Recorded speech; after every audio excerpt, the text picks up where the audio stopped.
So we have further analysis of the actual financial performance of Black Flag Resynched. Okay, this has without a doubt been the most successful Assassin's Creed game on Steam ever. That's not necessarily saying a ton because they only just started launching day and date on PC very recently. Previous to that, they would only launch on their own launcher. So, you know, it's not as simple as just looking at all of the games combined, but they had over 1,000 or 100,000 players peak just 2 days ago over the weekend, which is a very strong number. Again, AC Shadows wasn't close to that. And that was the most recent one that launched day and date on PC. Yeah, they launched at 64,000. So Black Flag Resynched, a remake made with a much smaller budget, apparently, has peaked 60 months ago when it launched at 64,000 players. And I mean, that's a solid performance. But beyond that, we also have some further data. Alinea Analytics went through and collected a bunch of data on the behaviors and purchasing decisions of people on Steam. And then Reese Elliott put together this chart to kind of demonstrate it. He's the head of market analysis over at Alinea and gives you a good idea of how this performed. So as you can see, Assassin's Creed just had its best Steam launch ever. It's been much needed win for Ubisoft on Steam, selling 701,000 copies for $35 million in gross revenue, plus almost 1 million more from day one DLC. All of those like skins and stuff and the map packs and stuff, they did actually generate revenue. Most of that crowd showed up early with peak daily active users of 416,000 players on day 2. This also, to be clear, this is Steam copies. So you saw Ubisoft announce 2 million copies on day 1. That does not, that includes Steam and console. So at least 1.3 million on console, you know, a lot of players. As you can see, in terms of the crossover, there actually is as you would expect, good crossover with Black Flag fans and Sea of Thieves fans and Windrose fans. I actually would have expected more players from Windrose to give it a shot, but they are very different games. Like, this is a survival game. Black Flag Resynched is not a survival game, so maybe it makes sense, but I would have expected this number to be a little higher. Beyond that, you can see that Shadows was the first Assassin's Creed go day and date on Steam, and it set the revenue bar early last year. Resynched cleared it comfortably and did so while selling for less, for $60 versus Shadow's full RPG price of $70, as you can see. On day 1 alone, Resynched pulled $22.4 million on Steam, 2.35 times what Shadows managed on its own launch day of just 9.5 million. 4 days in, Resynked's revenues via unit sales sat at 35.1 million cumulative versus Shadow's 22.2 million, roughly 1.58x ahead and pulling away. Against the pre-day and date era, it's no contest. Resynched has out-earned Valhalla by 9x and Mirage by nearly 19x at the same point. A reminder of how much Steam has grown as a launch platform for Ubisoft in just a few years. This is one of the weird things that happened back circa like 2017, 18. I don't know if you guys remember, but like there was this big push by every major publisher to get away from Steam. So like EA put up their own launcher. Ubisoft put up their own launcher. Bethesda. I remember when BGS for Fallout 76 announced Bethesda Net. Bethesda Net was like their big thing, okay? And join me tonight on PC, mobile, or tablet. And any progress you make in the game will be carried over to the console versions through your Bethesda Net account.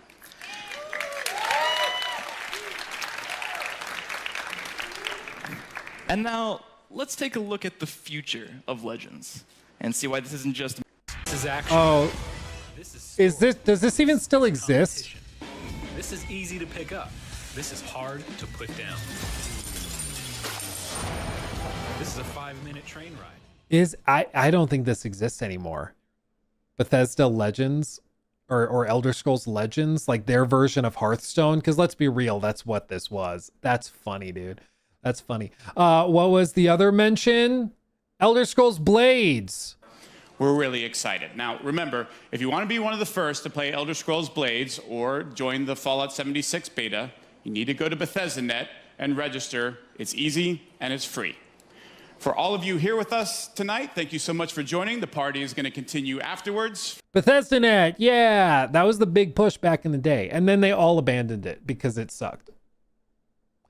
Shocker. People don't like having 15 launchers. And even if it's not that big of a deal to like open up the app, because like for me, it's like, oh no, I got to open up one more app on the tray, you know? We'll look at this story later.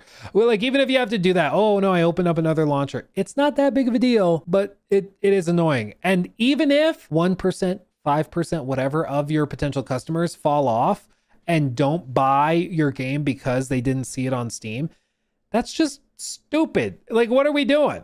What are we doing? You know, it's just dumb, but they've all walked it back. Ubisoft walked it back. They're now launching day and date on Steam. You can buy it through the Bethesda or through the through the Ubisoft launcher, of course. And they would rather you do that, but you can buy it on Steam and they're just glad to have your money.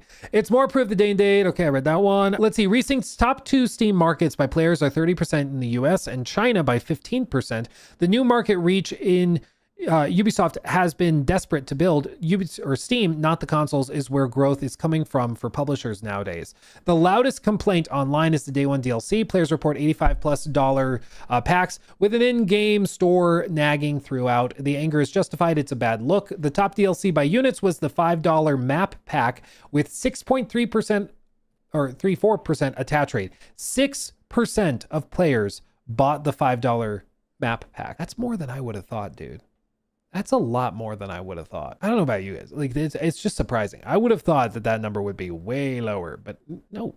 Like, that's surprising to me. That many people bought a $5 upgrade. Like, that's just surprising to me. Every $10 pack landed under 2.65%, most under 2%. So the market spoke clearly. Players will happily grab a cheap $5 convenience item and overwhelmingly ignore the pricey cosmetic bundles the store keeps shoving at them. I think also the reason that they're more likely to go for the $5 pack is because they have the $10 pack that looks more expensive, and so the $5 doesn't seem like that big of a deal. Whereas if it were like $5 and $2, a lot more people would buy the $2, you know, just because of price laddering, but pretty wild. And this just goes to show you why they include these DLC day one, because they sell. Again, we were looking earlier when we talked about this point with like Resident Evil 4, where, you know, people love Resident Evil 4 and nobody ever really brought up the microtransactions and stuff and how many they had in that. They also have these in pretty much every major Capcom game. They do the paid DLC because people buy them. The games are still really good without them, but they do it anyways. The thing I've tried to explain to people like at Ubisoft is that you can get away with this when you have a lot of goodwill with your fan base, and Capcom does. Like Capcom, they can do this because people know that Resident Evil 4 remake is going to be really, really good. They know that Resident Evil 9 is going to be really, really good. So they don't get too perturbed by that because they're like, yeah, the rest of the game is really good. Even this, I mean, 9 didn't do it. They did have costume packs. Maybe they do more in the future, like the deluxe kit and then the Grace costume and stuff. So they did have some microtransactions in DLC, but you know, it's for the hardcore players. They probably add more later.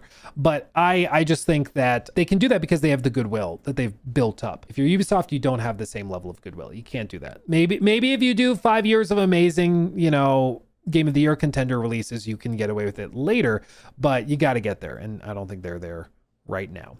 But just my 2 cents.